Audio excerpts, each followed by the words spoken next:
अस्सलामुअलैकुम नाज़रीन कराम, नई वीडियो में आपको खुश आमदीद कहते हैं। आज बहुत बड़ी डेवलपमेंट्स हुई हैं। पीटीआई ने कल एक बड़ा जलसा किया और वहाँ पे फ़ाइनल लाहे अमल का ऐलान होना था। कौन सा लाहे अमल दिया गया और ख़ान साहब की क्या हिदायत थी, क्या कुछ सामने आया, आपके सामने रखता हूँ। लेकिन इससे पहले इम्पोर्टेड हुकूमत के लिए एक बुरी खबर है, वो आपको सुनाता चलूँ।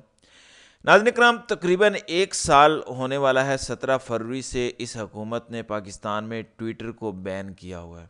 अब डोनाल्ड ट्रंप की हुकूमत आ रही है। डोनाल्ड ट्रंप तो प्रेसिडेंट बनेगा, लेकिन उसके नीचे जेडी वांस वाइस प्रेसिडेंट बनेगा। उसने सिर्फ एक हफ्ता पहले क्या बयान दिया है एक्स को लेकर, यानी साबिक ट्विटर को लेकर, मैं आपको वो बताता हूँ ताकि आपको पता चले कि इस हुकूमत के साथ होने क्या जा रहा है। इंडिपेंडेंट न्यूज़ रिपोर्ट करता है कि जेडी वांस ने कहा है कि अमेरिका नेटो से बाहर निकल आएगा। नेटो जो सबसे बड़ी जंगी तंजीम है, जिसका सरबराह खुद अमेरिका है, जो यूरोप के तहफ़्फ़ुज़ के लिए बनाई गई है, रशिया के ख़िलाफ़ और बाद में मुसलमानों के ख़िलाफ़ इस्तेमाल हुई, अफ़गानिस्तान और इराक़ में इस्तेमाल हुई। तो नेटो से अमेरिका निकल जाएगा अगर एलॉन मस्क को तंग किया गया, अगर उसके प्लेटफॉर्म एक्स या ट्विटर को रेगुलेट करने की कोशिश की तो हम नेटो से निकल जाएंगे। ये ट्रंप का वाइस प्रेसिडेंट जेडी वांस आज से एक हफ्ता पहले बयान देता है।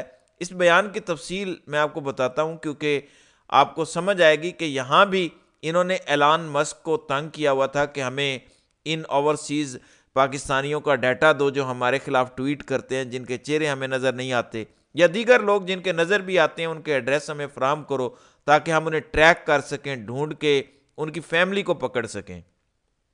एलॉन मस्क इनको डाटा देने को तैयार नहीं था। ख़ास तौर पर वो ये कहते थे कि ये ट्वीट डिलीट करवा दें, वो डिलीट करने के लिए तैयार नहीं था। ये सबसे बड़ा मसला था। फिर ये कहते थे कि तुम अपना दफ्तर पाकिस्तान में बनाओ ताकि हम हर डाटा तक रसाई हासिल करें। वो ये भी करने को तैयार नहीं था।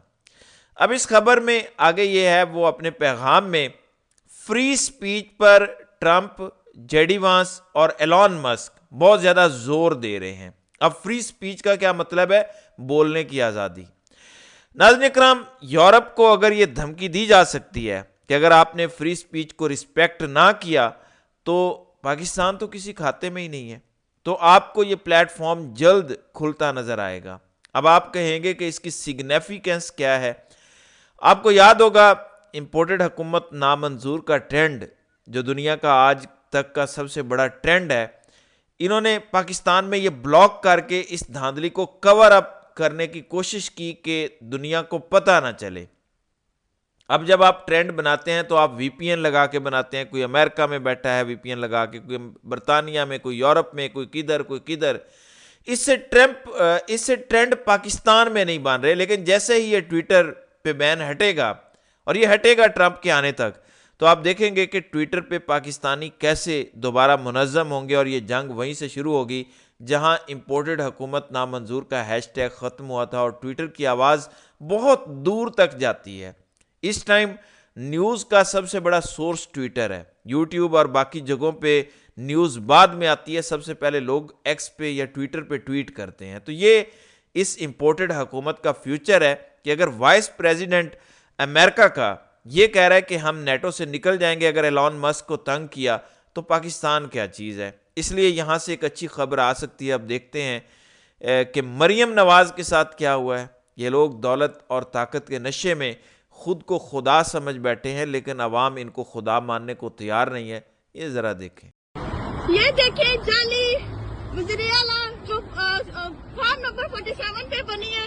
ये देखें हम लोगों के पैसों पे ये लोग अय्याशी कर रहे हैं। ये देखें ये मरियम नवाज जो अपना झूठ बोल के आई है कि मैं अपने गले का इलाज करवाने आ रही हूँ। कहीं से ये बाप बेटी आप लोगों को लगते हैं बीमार, कहीं से ये लगते हैं। ये देखें मरियम नवाज, ये देखें।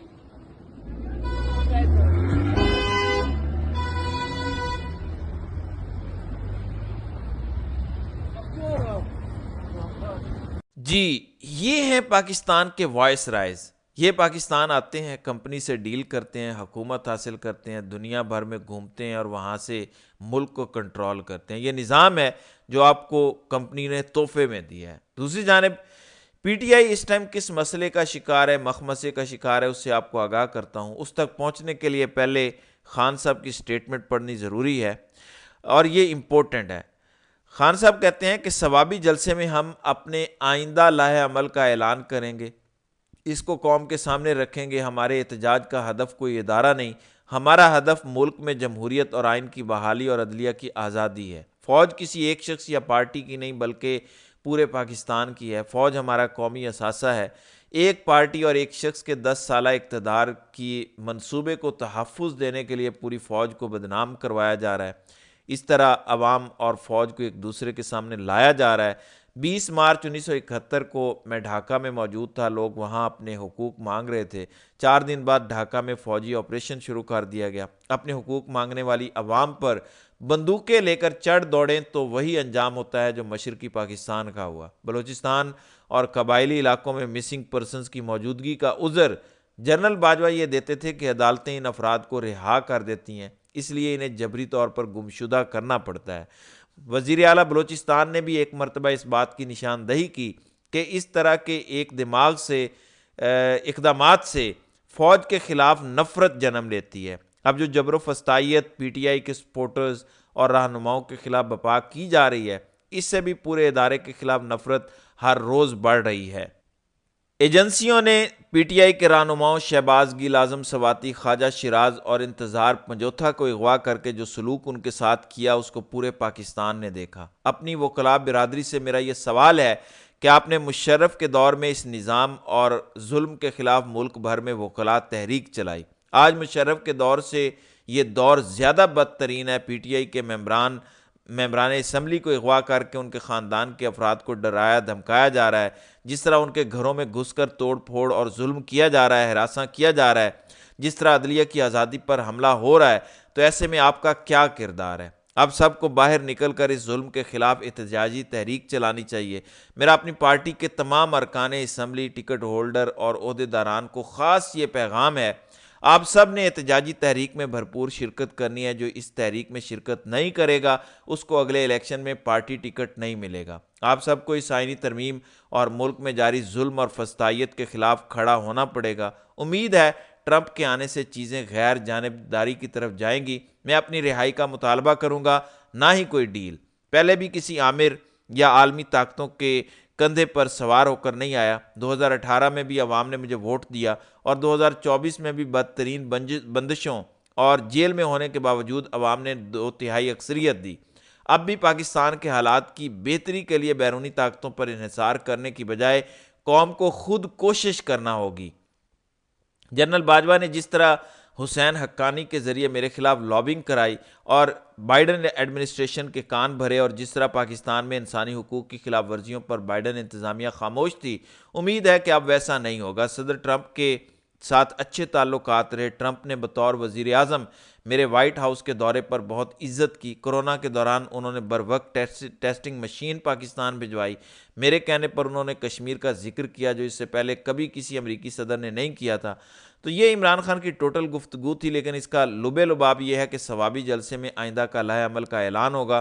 बंदूक के ज़ोर पर आइन और कानून में की जाने वाली तब्दीलियों और मुल्क पर काबिज माफिया के खिलाफ हमें मिन हैसुल कौम खड़ा होना पड़ेगा, वरना पाकिस्तान का कोई मुस्तकबिल नहीं। इमरान खान ने कहा कि हम सवाबी जलसे में आइंदा लाहे अमल का ऐलान करेंगे। फिर सलमान अकरम राजा ने कुछ कहा है, वो भी जरा सुने, फिर एंड में बताता हूं कि क्या ऐलान हुआ है। मैं आज पूरे पाकिस्तान को कहता हूं, हर बलोच को कहता हूं, हर पठान को कहता हूं, हर पंजाबी को, हर सिंधी को, हर कश्मीरी को कहता हूं, गिलगित बल्तिस्तान के बाशिंदों को कहता हूं कि आज इमरान खान तुम्हारे लिए जेल में बैठा है, एक चट्टान की मानिंद, एक शेर की मानिंद। वो आज तुम सबको ये कहता है, निकलो अपनी आजादी के लिए, अपनी इज्जतों के लिए निकलो बाहर। इस मुल्क को जो हमने आजाद किया था 1947 में, आज इसको हकीकी आजादी दिलाओ। तो मैं आप सबसे इल्तजा करता हूं, गुजारिश करता हूं तमाम पाकिस्तानियों से, पीटीआई के टाइगरों से, लेकिन पूरे पाकिस्तान से, कि हम सब के लिए खड़े हैं। हर औरत मर्द, वो मुसलमान हो, वो गैर मुस्लिम हो, हम सब इस गुलदस्ते का हिस्सा हैं। हमने इस गुलदस्ते को मुरझाने नहीं देना, हमने बाहर निकलना है। अली अमीन ऐलान करेंगे, हमने कॉल देनी है, हम बिल्कुल बाहर निकलेंगे और हम जबर के किलों को पाश पाश कर देंगे। बहुत शुक्रिया जी। अली अमीन ऐलान करेंगे। अली अमीन ने ऐलान करना था, फिर अली अमीन ने जो ऐलान किया वो जरा सुन लें। ने हुक्म दिया है कि नवंबर के महीने में इमरान खान हमें कॉल देने वाला है। यही नवंबर का महीना है, इसमें इमरान खान कॉल देगा। और वो कॉल क्या होगी? वो कॉल ये होगी कि हम जब घरों से निकलेंगे तो अपने घर वालों को बता के निकलेंगे कि अगर हमारी मैयत ना आए तो हमारे जनाजे पढ़ लेना। हम तब तक वापस नहीं आएंगे, हम तब तक वापस नहीं आएंगे जब तक हम इमरान खान को रिहा नहीं कराएंगे। तो ये था गंडापुर साहब का ऐलान। तो आइंदा का लाहे अमल यह है कि अब इमरान खान एक और कॉल मुस्तकबिल में देंगे। मसला यह है कि मौजूदा क़यादत ये सोचती है कि इनफ लोग बाहर नहीं निकल रहे जो इन इदारों को टक्कर दे सकते हैं। गोल इनका 4-5 लाख लोगों को सड़कों पर लाने का है। तो ये इस वक्त एक अजीब व गरीब सिचुएशन बनी हुई है कि पहले मुर्गी थी या पहले अंडा था। तो ये सिचुएशन जो है, इसका सोल्यूशन क्या है, इस पर इंशाल्लाह अगली वीडियो में बात करेंगे क्योंकि वीडियो लंबी हो रही है। तो नाज़रीन किराम, आपकी इस वीडियो के हवाले से क्या राय है? आप अपनी राय का इजहार कमेंट सेक्शन में ज़रूर कीजिएगा।